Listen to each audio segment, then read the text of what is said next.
Hello, Assalamu alaikum, dear viewers. This is Raja Muhammad Faisal, and you're watching E Academy. E Academy J forum ते अवां सभिनि खे ॾिसंदड़नि चाहींदड़नि खे दोस्तनि भेनरुनि भाउरनि खे सभिनीनि खे भलीकार चऊं था।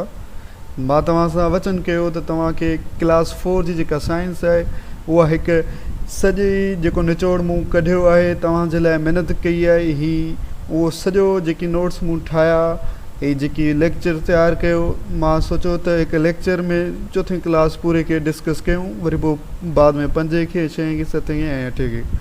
हाणे चोथीं क्लास जो जेको साइंस जो पोर्शन आहे पूरो निचोड़ हिकु बि MCQs हिन मां तव्हां जेका सो मिस न थींदो। सभु जेके बि पॉसिबल जेकी एंसर्स आहिनि हिन जा MCQs आहिनि उहे सभु मां कवर कराया आहिनि तव्हांखे हिन में।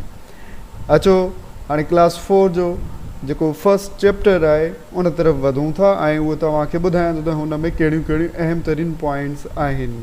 ठीकु, हाणे सभ खां पहिरियों त तव्हांखे ख़बर हुजे त इंसान जा जेकी उज़व आहिनि उहे सभु हिक ॿिए सां मिली करे कमु कंदा आहिनि।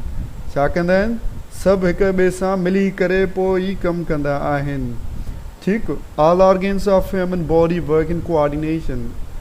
ऐं वरी जेकी मुख़्तलिफ़ इंसान में ऑर्गन्स आहिनि उहो लिवर आहे, लंग्स आहिनि, हार्ट आहे ऐं ब्रेन आहिनि। ठीकु, इहे इंसान जा मुख़्तलिफ़ छा आहिनि, इहे ऑर्गन्स आहिनि। उन खां बाद में ऐं ऑर्गन्स कीअं था ठहनि उहो बि तव्हांखे ॿुधाईंदो हलां। जॾहिं पहिरियों सेल्स मिली करे छा ठाहींदा आहिनि, टिशूज़ ठाहींदा आहिनि, वरी टिशूज़ मिली करे ऑर्गन्स ठाहींदा आहिनि, यानी कि टिशूज़ मिली करे ऑर्गन्स ठाहिनि था। ऑर्गन्स छा मां ठहिया? टिशूज़ मां ठहिया। ठीकु, उन खां बाद में पोइ असांजे जिस्म जो जेको सेंट्रल पार्ट आहे उनखे असां ब्रेन चवंदा आहियूं। तव्हां हींअर हिते ॾिसी सघो था त जेको central part of human body is brain ऐं it controls and directs all parts of the body. जेको बि जिस्म जा जेके बि हिस्सा आहिनि उन्हनि सभिनि खे कंट्रोल ऐं डायरेक्ट हिदायतूं ॾींदो आहे त छा करिणो आहे। मिसाल अखियुनि खे हिदायत ॾींदो आहे त अखियूं जेका सो ॾिसो, तव्हां कहिड़े तरह ॾिसो। ठीकु, या हथनि खे कमु डायरेक्ट कंदो आहे या सजेस्ट कंदो आहे त बाबा तव्हां जेका सो हाणे मूवमेंट कयो, मसल्स हलायो। ठीकु, उन खां बाद में तव्हांखे ॿुधाईंदो हलां त इंसान जो जेको दिमाग़ आहे उहो 1.4 किलोग्राम आहे। ठीकु, ऐं इंसान जे दिमाग़ खे अगरि कॾहिं ज़ख़्म पहुचे थो, इंसान जे दिमाग़ खे कॾहिं अगरि ज़ख़्म पहुचे थो त उहो जेको आहे हील कॾहिं बि न कंदो, छो जो उन में हीलिंग पावर बिल्कुलु बि न आहे। इहे सभु मूं अंग्रेज़ी में तव्हांजे ॾाढो रखिया आहिनि, तव्हां पढ़ी बि सघो था पाण, पर मां जेका वज़ाहत सां तव्हांखे सवली सिंधी में ॿुधाईंदो हलां थो। तव्हां जॾहिं स्टोमक खे ॾिसंदो त स्टोमक जेको आहे उहो जे टाइप हूंदो आहे। ठीकु, जे लेटर ॾिठो आहे न अल्फ़ाबेट में, उन तरह सां हूंदो आहे। ठीकु, उन करे असां हिन खे चवंदा आहियूं जे लेटर लाइक आहे। ऐं जेका डाइजेशन असांजे जिस्म में शुरू थिए थी, इहे तव्हां ॾिसो, डाइजेशन असांजे जेके माउथ खां स्टार्ट थींदी आहे, हमेशह माउथ मां वेंदी, जेके असां मैकेनिकल डाइजेशन चवंदा आहियूं। ठीकु, उन खां पोइ केमिकल डाइजेशन अंदरि वरी स्टोमक में थिए थी हुनजी। ठीकु, अच्छा, वरी अल्सर थींदो आहे। तव्हां जेकॾहिं घणो खाईंदो त तव्हां फैट अक्यूमुलेट थींदी, जंहिंजे नतीजे में तव्हांजे आंड्रे में या स्टोमक में अल्सर थी पवंदो आहे। अल्सर यानी कि ज़ख़्म चवंदा आहियूं, वाउंड इन स्टोमक, उनखे असां छा चवंदा आहियूं, अल्सर चवंदा आहियूं। उहो ओवर ईटिंग सां थींदो आहे। तव्हां घणी खाईंदो त तव्हांखे अल्सर इहो थींदो। उन खां बाद में जेको आहे कार्बोनेटेड ड्रिंक्स, जेकी असां बोतलूं वग़ैरह पीअंदा आहियूं न, उन में कार्बन डाइऑक्साइड या कार्बोनेट्स कुझु केमिकल्स हूंदा आहिनि। ठीकु, जंहिंजे करे असां उनखे कार्बोनेटेड ड्रिंक्स चवंदा आहियूं। ऐं उन्हनि ड्रिंक्स में छा हूंदो आहे, उहे छा कंदा आहिनि त फूड खे जल्द डाइजेस्ट कंदियूं आहिनि, उनखे हेल्प कंदियूं आहिनि, स्पीड अप प्रोसेस खे, डाइजेशन जो जेको प्रोसेस आहे उनखे तेज़ रफ़्तार पकड़ाईंदियूं आहिनि। ठीकु, हाणे असां इंसाननि जा जेको माउथ आहे उन में ॾंदनि जा 2 सेट आहिनि। घणा? 2 सेट आहिनि। हिकु आहे इनिशियल, जेके इनिशियल टीथ चवंदा आहियूं, ऐं ॿियो आहे इनिशियल टीथ या जेके प्राइमरी टीथ चवंदा आहियूं, ऐं ॿियो आहे सेकेंडरी टीथ या जेके असां परमानेंट टीथ चवंदा आहियूं। हाणे तव्हांखे ख़बर हुजे त जेको असांजो परमानेंट टीथ आहे, परमानेंट टीथ जो तइदादु असां वटि 32 हूंदो आहे। घणो? 32 ॾंद हूंदा आहिनि जेके परमानेंट हूंदा आहिनि। ऐं वरी जेकी इनिशियल जेकी मिल्क टीथ बि चवंदा आहियूं उन्हनि जो तइदादु 20 हूंदो आहे। ऐं 3 सालनि जी उमिरि खां उहे वधणु वेझणु शुरू थी वेंदा आहिनि। ठीकु, उन खां बाद में एलिफेंट्स जेको हूंदो आहे, एलिफेंट्स जेके पंहिंजे कन जे ज़रिए, उनजा कन हेॾा वॾा हूंदा आहिनि, काफ़ी वॾा हूंदा आहिनि, जंहिंजे ज़रिए हू पंहिंजे बॉडी जो टेम्परेचर रेगुलेट कंदो रहंदो आहे। तव्हां अफ्रीकन एलिफेंट्स बि ॾिठा हूंदा, उहे एशियन्स जे मुक़ाबले में तमामु घणा उन्हनि जा जेकी कन आहिनि उहे वॾा आहिनि, तमामु लार्ज हूंदा आहिनि, लड़कंदा आहिनि उहे। हाणे नक खे वरी तव्हां ॾिसो, नक खे ॿ ओपनिंग्स हूंदियूं आहिनि, नक खे ॿ ओपनिंग्स हूंदियूं आहिनि जंहिंखे असां नॉस्ट्रिल्स चवंदा आहियूं। ठीकु, नॉस्ट्रिल्स हूंदा आहिनि, तव्हां ॾिसो न अॻियां हूंदियूं आहिनि न इहे नॉस्ट्रिल्स, हिनखे नॉस्ट्रिल्स चवंदा आहियूं। ऐं इन जी मदद सां, नक जी मदद सां ऐं नॉस्ट्रिल्स जी मदद सां असां जेका ऑक्सीजन हूंदी आहे या एयर हूंदी आहे उनखे इन कंदा आहियूं। ठीकु, वरी उहा उन मां असां सामे असां पंहिंजे लंग्स ताईं उन्हनि खे पहुचाईंदा आहियूं। ठीकु, वरी उन खां बाद में जेका असांजी ख़राबु जेका ऑक्सीजन थिए थी, जेको मिक्स थिए थी कार्बन डाइऑक्साइड में कन्वर्ट थी थी वञे, त उनखे असां नक मां ॿाहिरि कढंदा आहियूं। ठीकु, हीअ तव्हां ॾिसी सघो था, त उनखे नक मां असां जेका सो ॿाहिरि कढंदा आहियूं, उहा असांजे माहौल में अची पवंदी आहे। वरी नक जो जेको अहम फंक्शन आहे, नक असांखे जी ऑक्सीजन खे हिकु त मॉइस्टन करे थो, घिमाए थो या उनखे गरम करे थो, ऐं ॿियो जेकी डस्ट या पार्टिकल्स आहिनि, जेकी मिटी दज़ी वग़ैरह आहे, उन्हनि खे तव्हां वार ॾिठा हूंदा नक में, उहे उन्हनि खे छा कंदा आहिनि, उहे उनखे कैप्चर कंदा आहिनि ऐं उहे अंदरि जेको आहे सो असांजे साह जी नलीअ ताईं पहुचणु न ॾींदा आहिनि। ठीकु, वरी लंग्स जेकी आहिनि उहे रेस्पायरेटरी ऑर्गन्स आहिनि। ठीकु, लंग्स यानी की फिफड़, उहे असांजा रेस्पायरेटरी साह वारा उज़वा आहिनि ऐं उहे उन्हनि जो तइदादु ॿ आहे, उन्हनि जो तइदादु ॿ आहे ऐं उहे थोरेसिक कैविटी यानी की सीने वटां उहे लोकेट कनि था। उन्हनि जो जेकी लोकेशन आहे उहा आहे असांजी चेस्ट या थोरिक्स वटि लॻियल आहे। ठीकु, उन खां बाद में जेकी लंग्स आहिनि, लंग्स तव्हां ॾिठो हूंदो पासीरियूं जेके असां चवंदा आहियूं रिब्स जे अंदरि जेको आहे असांजा लंग्स पिया हूंदा आहिनि। ठीकु, यानी lungs are covered in ribs. Oxygen is first passed in the wind pipe called trachea. जॾहिं ऑक्सीजन असां खणंदा आहियूं त उहा ट्रेकिया जेके हूंदी आहे, निड़ी जेके असां चवंदा आहियूं, उन विंड पाइप चवंदा आहियूं, ट्रेकिया उन नालो हूंदो आहे, उन में दाख़िल थींदी आहे। वरी ट्रेकिया जे खां बाद में जेको आहे सो लंग्स तरफ़ वेंदी आहे। लंग्स तरफ़ त वेंदी आहे, डायरेक्ट कोन वेंदी आहे, उन में बि इन जो चैनल्स हूंदा आहिनि जेके ट्यूबुलर ब्रांचिस टाइप हूंदियूं आहिनि, उनखे ब्रोंकाई चवंदा आहियूं। छा चवंदा आहियूं? ब्रोंकाई चवंदा आहियूं। वरी उहे ब्रोंकाई जेके ॿिनि स्मॉलर ब्रांचिस में जेको आहे सो डिस्ट्रीब्यूट थिए थी, विरहाइजे थी, उनखे वरी ब्रोंकियल्स चवंदा आहियूं। इन्हनि खे मां जेका सो प्रीवियस लेक्चर्स में डिफाइन बि कयो आहे, सुठे नमूने तव्हां हुते ॾिसी सघो था। हाणे लंग्स छा कंदा आहिनि? ऑक्सीजन खे एब्ज़ॉर्ब कंदा आहिनि ऐं कार्बन डाइऑक्साइड खे एक्सेल कंदा आहिनि। उहो तव्हांखे ख़बर आहे त इंसानु ऑक्सीजन खणंदो आहे ऐं कार्बन डाइऑक्साइड ॿाहिरि कढंदो आहे। हाणे एस्थमा ऐं लंग कैंसर जेको आहे सो ॿ अहम तरीन डिज़ीज़िस आहिनि। डिज़ीज़िस छा जूं आहिनि? लंग्स जूं आहिनि। यादि करे छॾियो, सुवाल इन तरह सां पुछी सघनि था। पंपिंग स्टेशन, छा pumping station of the body is called heart. Heart खे पंपिंग स्टेशन बि चयो वेंदो आहे। उहो छाजे करे चयो वेंदो आहे? छो जो उहो हार्ट जंहिं महिल पंप थींदी आहे उन मां हिकिड़ो आवाज़ु निकिरंदो आहे जंहिंखे असां चवंदा आहियूं लब। ठीकु, लब थियो त माना हू उन मां जेका ब्लड ॿाहिरि निकिरे थी, वरी उहा ब्लड जेका शरियाननि जे ज़रिए, वीन्स जे ज़रिए वरी वापसि जेका दिलि ताईं पहुचे थी, छो जो जिते किथे पहुची वई ब्लड, ठीकु आहे, जेका वरी एक्सेस में हूंदी वरी वापसि मोटंदी त उहा वरी दिलि में लॻंदी। ठीकु, वापसि दिलि में वेंदी त उन में वरी आवाज़ु थींदो वरी डब। ठीकु, लब डब डब डब, या इहो ॿुधो हूंदो या नोट कयो हूंदो। ठीकु, उन खां बाद में जेको हार्ट आहे सप्लाई कंदी आहे ब्लड खे to all parts of the body. ठीकु, जेके बि असांजे जिस्म जा हिसा आहिनि, उज़वा आहिनि, उन्हनि ताईं हार्ट जो कमु हूंदो आहे ब्लड खे पहुचाइणु। पर उहे छाजे ज़रिए? रत जूं नालियूं हूंदियूं आहिनि जेके असां आर्टरीज़ ऐं वीन्स चवंदा आहियूं। आर्टरीज़ जे ज़रिए, यादि रखो, आर्टरीज़ जे ज़रिए जेका सो ब्लड हार्ट मां बॉडी तरफ़ वेंदी आहे। ठीकु आहे, वरी बॉडी खां वापसि हार्ट तरफ़ वीन्स जे ज़रिए ईंदी आहे। इहे पॉइंटूं यादि कयो, इहे सुवाल में अची सघनि थियूं। ऐं इंसान जी जिस्म जेकॾहिं असां नॉर्मल आहियूं, ठीकु, रिलैक्स्ड वेठा आहियूं, त पोइ 72 टाइम्स हिकु मिंट में असांजी हार्ट पंप करे थी। वरी असांजे जेको स्केलेटन आहे उन मथां तव्हांखे ख़बर आहे, असांजो जेको ढांचो आहे उन मथां मसल्स आहे, तव्हां पुठियां आहिनि इहे, असां जिस्म तव्हां ॾिसो इहो मास आहे, हिनखे असां मसल्स चवंदा आहियूं। हाणे इन स्केलेटन सां जेके मसल्स वाबस्ता हूंदा आहिनि उनखे असां स्केलेटल मसल्स चवंदा आहियूं, जेकी असांखे भॼ डुक या वरी घुमण फिरण में मदद ॾींदियूं आहिनि। ठीकु। हाणे इंसान जो जेको स्केलेटन आहे, ढांचो आहे, मसल सां गॾिजी करे असांखे मूवमेंट हरकत फ़राहम करे थो, उन में मदद करे थो। ऐं ॿियो असांजे जेके बि इंसान जे जिस्म में बोन्स आहिनि उहे पाण में हिक ॿिए सां कनेक्टेड आहिनि। ठीकु। कनेक्टेड हुजण जे करे असां हुननि खे चवंदा आहियूं त हू असांखे स्ट्रेंथ ॾियनि थियूं, ऐं उन कलेक्टिवली उन बोन्स खे असां चवंदा आहियूं स्केलेटन। ढांचो छा खे चइबो आहे? Collection of bones. ठीकु। उनखे असां ढांचो या स्केलेटन चवंदा आहियूं। ऐं असांजे जिस्म में तव्हांखे ख़बर आहे त 206 टोटल नंबर ऑफ बोन्स हूंदियूं आहिनि, ऐं असांखे ख़बर आहे त स्केलेटन जो जेको फंक्शन हूंदो आहे उहो असांखे सपोर्ट ॾींदो आहे ऐं प्रोटेक्शन ॾींदो आहे असांजे जिस्म खे।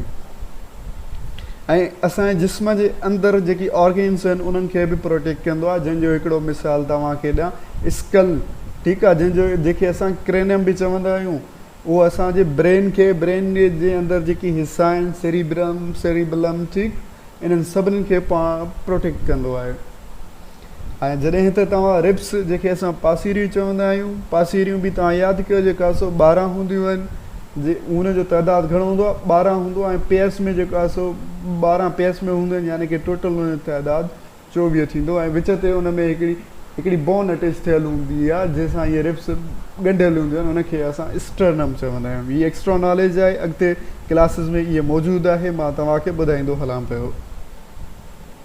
ठीकु। उनखां बाद में तव्हांजी हार्ट ऐं लंग्स बि जेका रिब्स जे अंदरि जेका प्रोटेक्टेड हूंदियूं आहिनि। ऐं वरी तव्हांखे इहा बि ॻाल्हि ॿुधाईंदो हलां त जॾहिं इंसान जी बर्थ थींदी आहे त बर्थ जे वक़्तु उन में बोन्स जो तइदादु 300 हूंदो आहे। Imagine this, at the time of the berth humans have 300 bones. पोइ उहो छा थो थिए? उहे छा थींदो आहे त बोन्स पाण में वरी फिक्स थींदी वेंदियूं आहिनि, फ्यूज़ थींदी वेंदियूं आहिनि, मिलंदी वेंदियूं आहिनि। ठीकु आहे। मिली करे हिकु स्ट्रॉन्ग बोन्स ठही वेंदियूं आहिनि, जंहिं इंसान जी ग्रोथ सां गॾु जेकी 206 वञी करे बचनि थियूं। ऐं इंसान जो जेको हथु आहे, हर हिकु हथ में 27 बोन्स हूंदियूं आहिनि, ऐं इंसान जे हर हिकु पेर में 26 बोन्स हूंदियूं आहिनि। ऐं इहो चयो वेंदो आहे त जेको इंसान जो अध खां मथे या वरी अधु बोन्स आहिनि न, उहे इंसानी हथनि ऐं पेरनि में आहिनि। उनखां बाद में वरी ॿियो आहे पॉइंट तव्हांखे ॿुधाईंदो हलां, उहो आहे त जिते बोन्स पाण में मिलनि उन्हनि खे असां छा चवंदा आहियूं? जॉइंट्स चवंदा आहियूं। जीअं तव्हां ॾिसो, ही हिकिड़ी फीमर आहे, ठीकु, ऐं हिकिड़ी आहे फीमर आहे, ऐं हेठां वरी हुनजे तिबी ऐं फिब्यूला आहिनि। ठीकु। जॾहिं उहे पाण में कनेक्ट थींदियूं आहिनि हिकु पॉइंट ते, जेके गोॾो असां चऊं था, ठीकु, उन कनेक्टिंग पॉइंट खे असां जॉइंट चवंदा आहियूं न। पोड़नि खे जॾहिं तकलीफ़ थींदी आहे त चवंदा आहियूं त उहा जॉइंट्स में पेन आहे, यानी कि संधनि में सूरु आहे। संध यानी कि जिते 2 बोन्स पाण में मिलनि, उनखे सिंधीअ में संध या उर्दू में संध, ऐं असां अंग्रेज़ी में जॉइंट्स चवंदा आहियूं। उनखां बाद में ॿुधाईंदो हलां त असांजे जिस्म में अटिकल 639 बोन्स आहिनि। यादि रखो, 639 असांजे जिस्म में बोन्स न, हिते ग़लती थी वई आहे, मिसप्रिंटिंग थी वई आहे। 639 असांजी बोन्स न आहिनि, 639 असांजूं छा आहिनि? मसल्स आहिनि। 639 असांजूं मसल्स आहिनि। मां हिनखे दुरुस्त कंदो हलां। ठीकु। 639 असांजूं मसल्स आहिनि जिस्म में। ऐं आउटर लेयर जेको स्किन जो हूंदो आहे, उनखे आउटर लेयर इंसान जे जिस्म जो, उनखे असां स्किन चवंदा आहियूं। तव्हां ॾिसी सघो था। ऐं स्किन जेको आहे, यादि रखो त लार्जेस्ट ऑर्गेन आहे, छो जो इहो असांजे तक़रीबन पूरे जिस्म खे कवर करे थो। ठीकु। उनखां बाद में द थिकनेस, इहो बि सुवालु अची सघे थो। थिकनेस जेको असांजे स्किन जी आहे उहा 2 मिलीमीटर हूंदी आहे। यादि कयो, 2 सेंटीमीटर न, 2 मिलीमीटर हूंदी आहे, उनजी घटाई हूंदी आहे, एतिरी। लिविंग ऑर्गेनिज़म्स वरी ॿुधाईंदो हलां त 2 क़िस्मनि जा हूंदा आहिनि। हिकिड़ा हूंदा आहिनि प्लांट्स ऐं हिकिड़ा हूंदा आहिनि एनिमल्स। तव्हां ॾिसी सघो था त वरी लिविंग ऑर्गेनिज़म्स खे छा रिक्वायर हूंदो आहे? हिकु त उन्हनि खे हवा जी ज़रूरत पवंदी आहे, ॿियो पाणीअ जी, ॿियो रोशनीअ जी, ऐं ॿियो खाधे जी ज़रूरत पवंदी आहे। पंहिंजी जेको जिस्मानी कमु अॻिते वधाइण जे लाइ इन्हनि शयुनि जो उनखे ज़रूरत पवंदी आहे। चऊं था the characteristic of parents transfer to its offsprings is known as heredity. Heredity वरी उनखे चवंदा आहियूं जॾहिं मिसाल तव्हां ॾिठो हूंदो कंहिंखे कंहिंजो पुटु त उहो लाज़मी तौर ते उनजे अखि या कन या चप या नक कंहिं न कंहिं तरह सां कंहिं न पंहिंजी वालदा या उनजे वालद ते विया हूंदा, यानी की जेकी वालदेन मां जेकी करेक्टरिस्टिक्स औलाद तरफ़ वञनि उनखे असां हेरिडिटी चवंदा आहियूं। ठीकु। ऐं जेकी वरी चेंजिस असांजे जंहिं महिल को एनिमल आहे या को प्लांट आहे जंहिं महिल उन जी बर्थ थिए थी, बर्थ खां वठी करे उहो मुकमिल अगरि मैच्योर एनिमल ताईं ग्रो करे थो त उन प्रोसेस खे असां लाइफ साइकिल चवंदा आहियूं। The changes which occur in living organisms from the birth to the complete mature animal or a plant is called life cycle. तव्हां ॾिसी सघो था। वरी हाणे अहम जेको सुवालु आहे या पॉइंट आहे उहा लाइफ साइकिल ऑफ बटरफ्लाई आहे। त बटरफ्लाई जी लाइफ साइकिल कीअं आहे हीअ प्रीवियस लेक्चर में मूं डिस्कस कई आहे, पर हाणे बि ॾिसी छॾियो। बटरफ्लाई जो सभ खां पहिरियों बटरफ्लाई छा कंदी, अंडा लाहींदी पननि ते। ठीकु। पतनि ते ई तव्हां ॾिसी सघो था त अंडा लाहे थी। उनखां बाद में हिनजी ॿी जेको ॿियो स्टेज आहे डेवलपमेंट जो उहो आहे कैटरपिलर, जेके असां सिंधी में सोबट चवंदा आहियूं। ठीकु। सोबट वरी छा कंदो आहे, पतनि ते घुमंदो फिरंदो वधंदो आहे, जीत नुमा हूंदो आहे, उहो पता खाईंदो आहे, पना खाईंदो आहे, वॾो थींदो वेंदो आहे। ठीकु। उनखां बाद में जेको पीपा आहे हिन जो जेके असां क्राइसेलिस बि चवंदा आहियूं। ठीकु। क्राइसेलिस मां वरी मुकमिल हिकिड़ो पोपट ठहंदो आहे जेको तव्हां हीअ ॾिसी सघो था। ठीकु। इहे लाइफ डेवलपमेंटल स्टेजिस आहिनि लाइफ साइकिल कंहिंजीअ में हिकिड़े बटरफ्लाई जो त बटरफ्लाई कीअं वॾो थींदो आहे। वरी उनखां बाद में तव्हांखे ॿुधाईंदो हलां त असां हाणे पढ़ंदा life cycle of a bee. हाणे बी वरी कहिड़े तरीक़े सां थिए थी उहो बि हाणे तव्हांखे ॿुधायां त हीअ ॾिसो सभ खां पहिरियों जेका बी हूंदी आहे माखी मख अंडो लाहींदी, अंडे खां पोइ उहो लार्वा जेका सो वधंदो वॾो थींदो। ठीकु। उहो जीतनुमा हूंदो आहे उहो बि। वरी उहो प्यूपा में थींदो। सही प्यूपा खां पोइ वरी उहो मुकमिल हिकिड़े क़िस्म जी बी थी थो वञे, माखी मख थी वञे। ठीकु।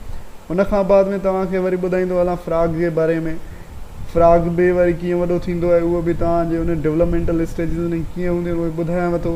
हाणे ॾिसो हीअ नोट कंदा हलो, हीअ पॉइंट नोट कयो त फ्रॉग जेको हूंदो आहे उनजे एग्स लाहींदो आहे। उन एग्स खे असां स्पॉन्स चवंदा आहियूं। छा चवंदा आहियूं?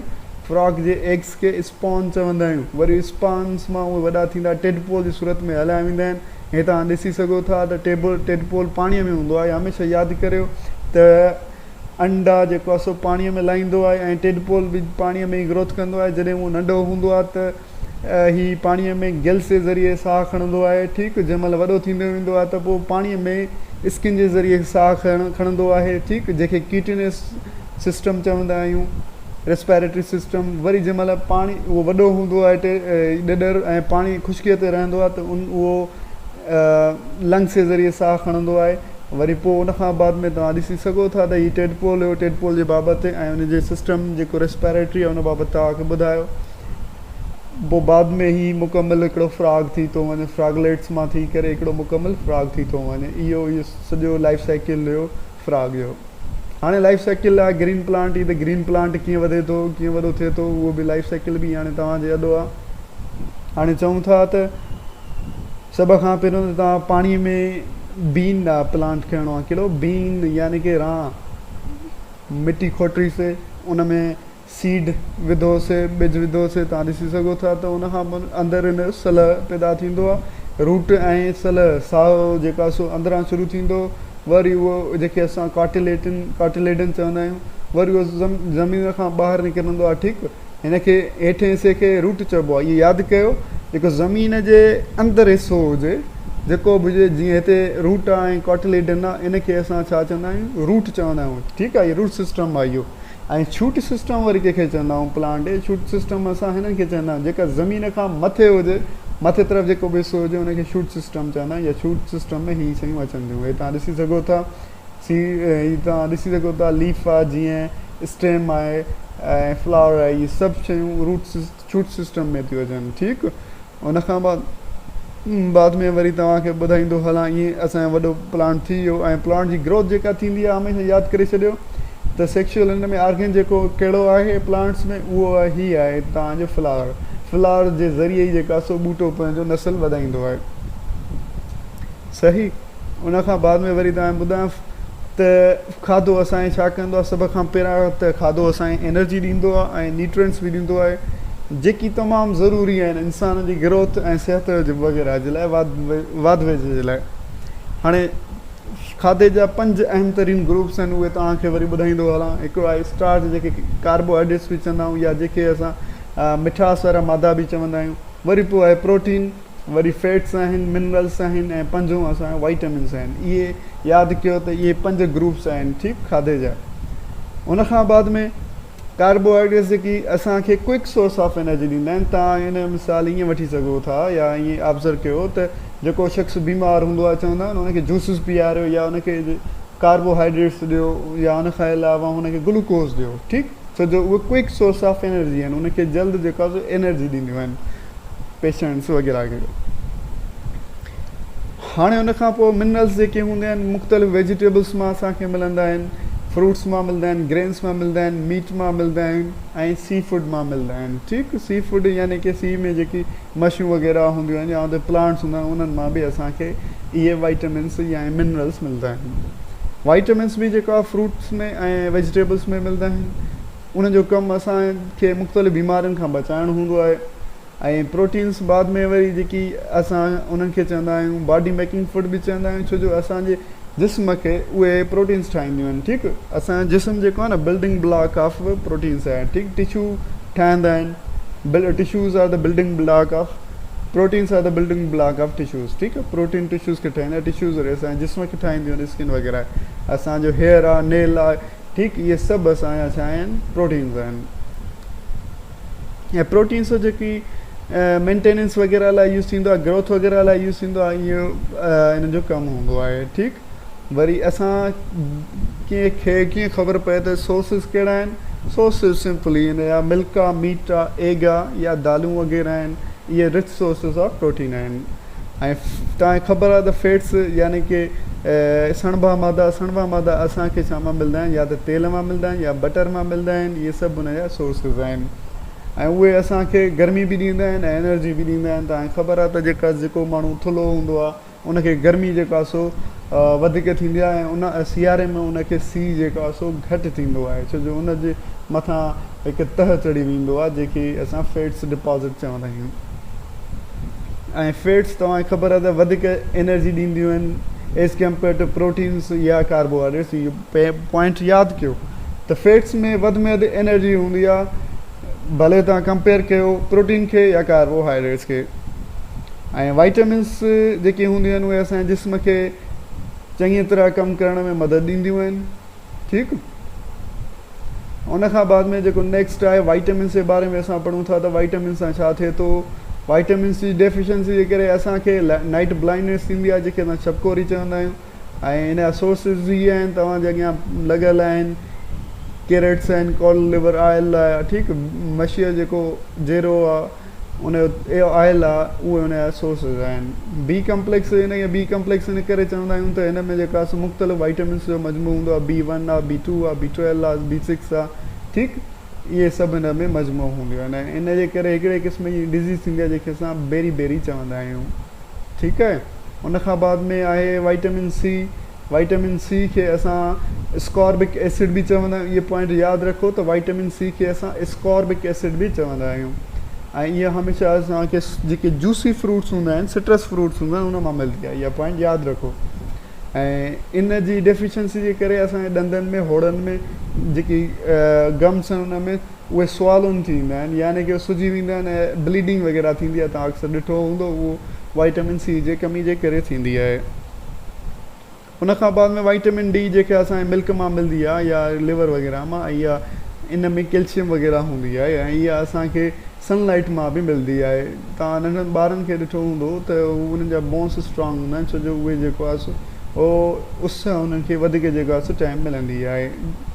जेके टाइम सां वधीक मिले उनजा वधीक हॾा जेका मज़बूत हूंदा आहिनि। वाइटामिन डी उन में वधीक हूंदी आहे।